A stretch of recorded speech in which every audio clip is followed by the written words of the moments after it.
Hey guys, thanks for tuning in to Comic Book Nostalgia. I'm CB Nostalgia, and I thought we could talk a little bit of Supergirl. Well, there have been a couple of characters that fans have been demanding be part of the show for years, and one of those characters is Kara Zor-El.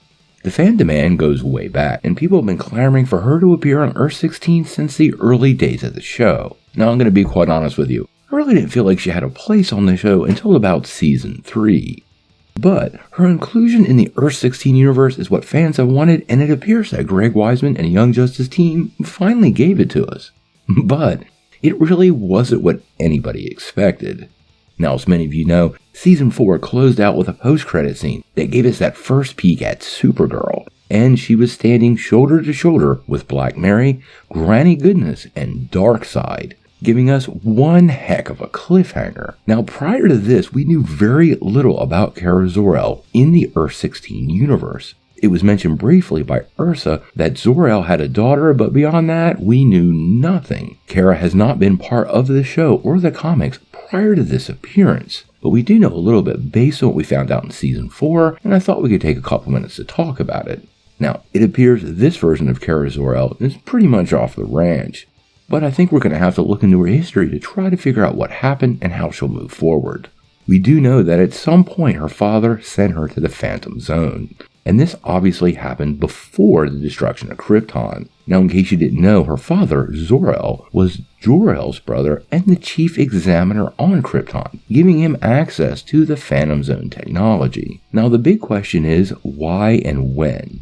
First, why was Kara sent to the Phantom Zone? This was typically where criminals were sent, so we have to speculate, at least for a second, that Kara was a criminal and upon release just naturally gravitated to being one of the bad guys. Another variable that probably should be asked is her age. As many of you know, people go into the Phantom Zone, they're put into sort of physical stasis. Remember, Lor-Zod's mother was technically pregnant with him for eons, so Kara was her present age when she was sent into the Phantom Zone. In the show, she appears to be in her late teens or early 20s, so this means she was not a child, pretty much an adult when this event happened. I think the why and when of her going into the Phantom Zone will probably play big into deciphering the character, but these are pretty much all the details we know, and hopefully by Season 5 we'll get a couple more pieces. Now, by the end of Season 4, the Light had captured all the Kryptonians in the Phantom Zone, and Apocalypse demanded that she be turned over as tribute. Now, this begs some serious questions, because it wasn't totally answered. They said Darkseid demanded one as tribute, but was he specific? Did he choose Kara specifically from the crop of Kryptonians that Vandal Savage had captured? And if he did, what was the reason for this? Now, obviously, she is of the House of El, just like Superman and Superboy, and he may be doing this to create some sort of advantage in the upcoming battle for Earth. It does really create an instant moral, family-oriented conflict between these characters, and that alone adds some advantage to his side.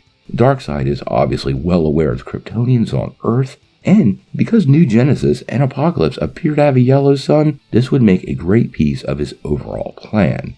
If he's planning on manipulating Kryptonians, though, I do wonder why he didn't ask for more from Vandal Savage, and more so why he would leave Savage in control of, or at least in possession of, so many remaining Kryptonians who are so powerful under a yellow sun. The other thing with Kara we have to ask is her time in the Phantom Zone. We have seen firsthand how difficult it can be to survive in the zone. This is both physically and mentally. Now, we don't have to be a fan of General Zod, but he has a wealth of willpower and discipline that helped him rise to the ranks of the greatest general in his planet's history. This is a pretty big accomplishment all on its own, and not something a young and rather untrained Kara Zor-El would possess.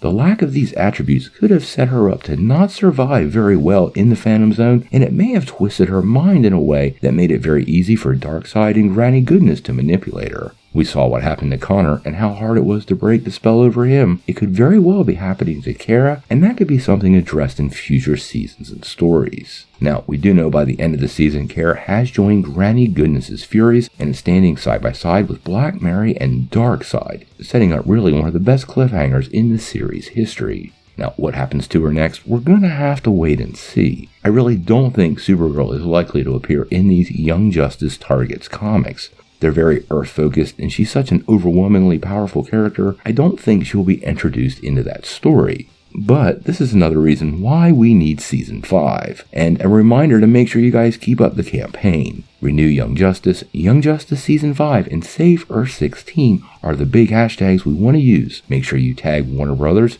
Animation, and HBO Max. Let them know how much you love the show, and keep the messages positive. If you're a fan of this channel, you know we cover everything Young Justice. So if you want all the Young Justice news, make sure you hit that like and subscribe button. We have weekly Young Justice videos dropping, so don't miss any of the updates. But until we know more, what do you guys think? Do you think Kara Zor-El was put into the Phantom Zone because she was a criminal, or her father was trying to save her? And do you think the heroes will be able to break her spell that Darkseid and Granny Goodness are holding over her? Tell me what you think in the comments below. If you like this video, make sure you hit like, click subscribe, and if you don't ring that bell, you won't get any updates.